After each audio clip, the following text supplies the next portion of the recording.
All airplanes have similar controls that allow a pilot to fly the airplane. Some have a yoke or control wheel. Some have a joystick. There are also rudder pedals and throttle levers. A pilot uses these controls to get the airplane off the ground, move it through the air, and land it again.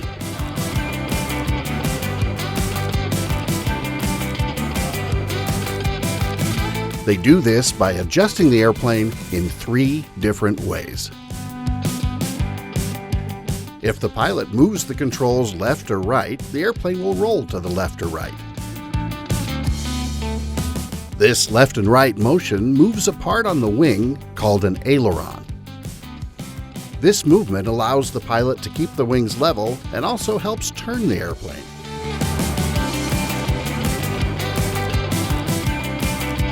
A pilot can also turn the airplane using foot pedals called rudder pedals. The pedals control a part on the back of the airplane called the rudder. Push on the left pedal and the airplane turns left. Push on the right pedal, the airplane turns to the right. Using the controls, the pilot can also make the airplane climb into the sky or dive back toward the ground.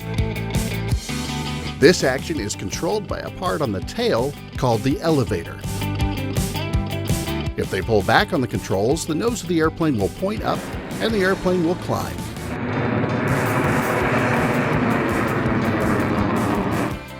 If they push forward, the nose will point down and the airplane will start to descend. Just like a car, an airplane needs instruments to tell the pilot what's happening. Instruments in an airplane can tell a pilot how fast they are going, how high they are flying, and what direction they're going. These are just a few of the things a pilot needs to know. Can you think of any others?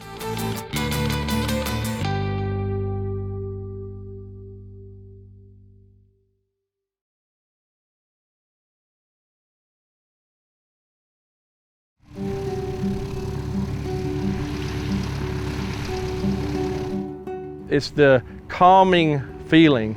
You just can't get that peaceful feeling on the ground, because as soon as you take off, it's one of those things that your mind is on flying and it's enjoying what you see and what God has brought to us.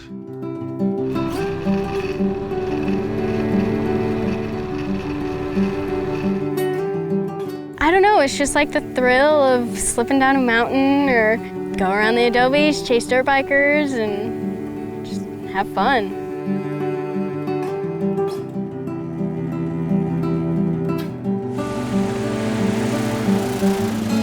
Freedom. You're your own boss, you're in control and not somebody else. And it just takes you to places that nobody else can go.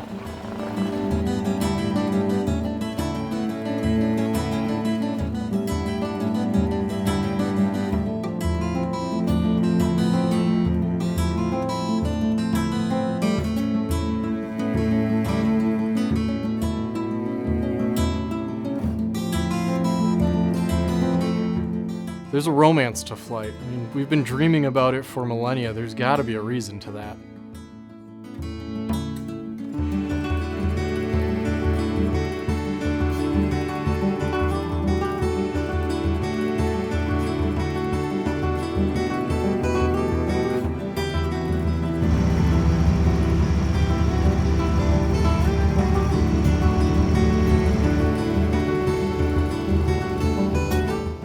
The feeling of flying, being behind the controls of an aircraft, and knowing that you're the reason why this machine is flying is unlike anything. You're constantly challenging yourself and discovering your strengths and weaknesses.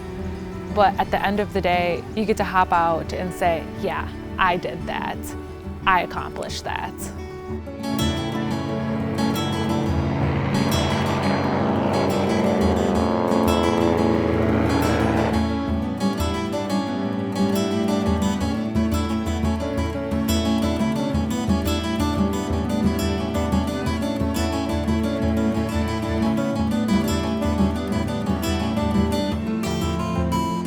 just go for it. Really, truly go for it. Aviation's been one of those things I've been around my entire life, and it's been one of the most rewarding things I've ever done.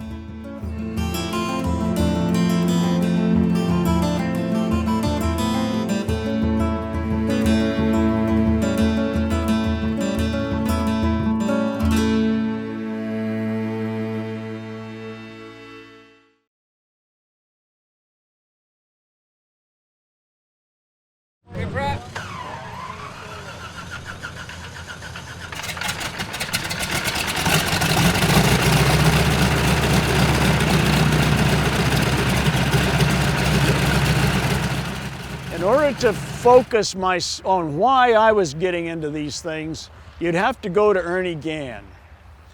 His writings about the radial engine airplanes that he was with during the airmail period and through World War II pretty well sums up the visceral feeling that radial guys have. They crank over slowly, clicking, clicking, clicking through the blades until you hit the mags. Then they'll belch and they'll fart and oil comes out the stacks and 1 or 2 cylinders will fire. And then they settle down to this low, heart-grabbing thump at idle, just ticking. And you're hooked.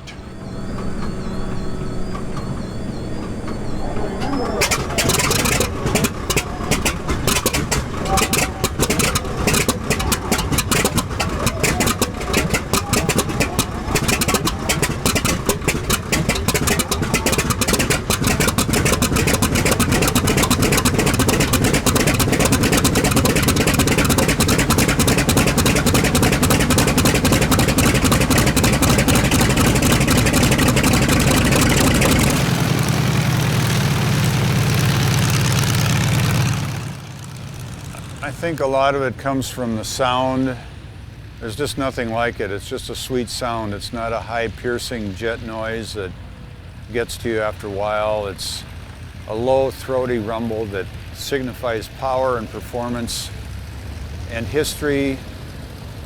There's just nothing else that compares to it. You never get tired of it. And every engine, every different round engine sounds different, whether it's a Continental 220.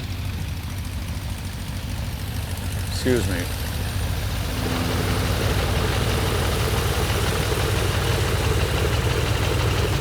I just wanted to make sure they can see. Speaking of the Continental 220, they just really have character to them, all of them. And to this day, I never get tired of listening to it.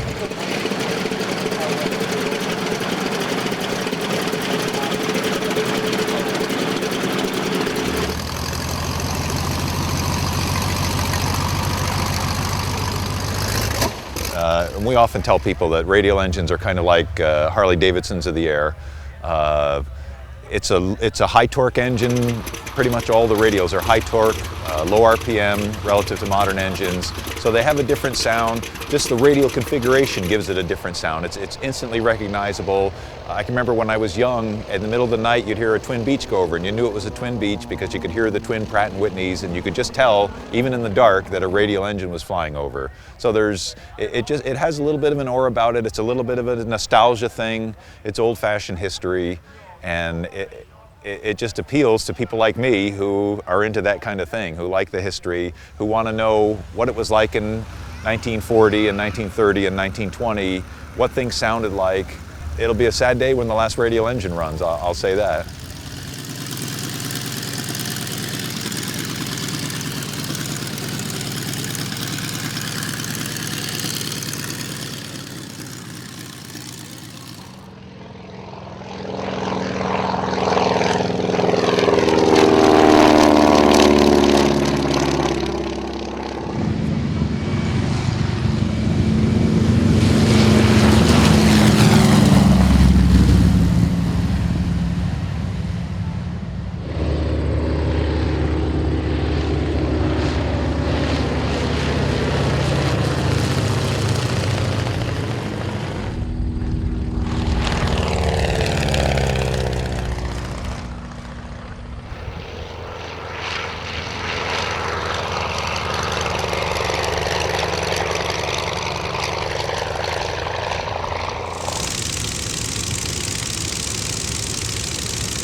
allure of the radial engine is great because it's the sound of them that certainly brings people over to see what they look like. It's the smell of them when they start up and they're blowing out white smoke, and I think that's a big part of it as well. The nostalgia of it. They're very nostalgic because airplanes of the 20s, the 30s, the 40s, into the 50s, they were powered by these engines, and so for people like myself who like older airplanes and older engines, it's all kind of one and the same. When an airplane passes by or flies by or taxis by, everybody in the crowd is going to stop and look.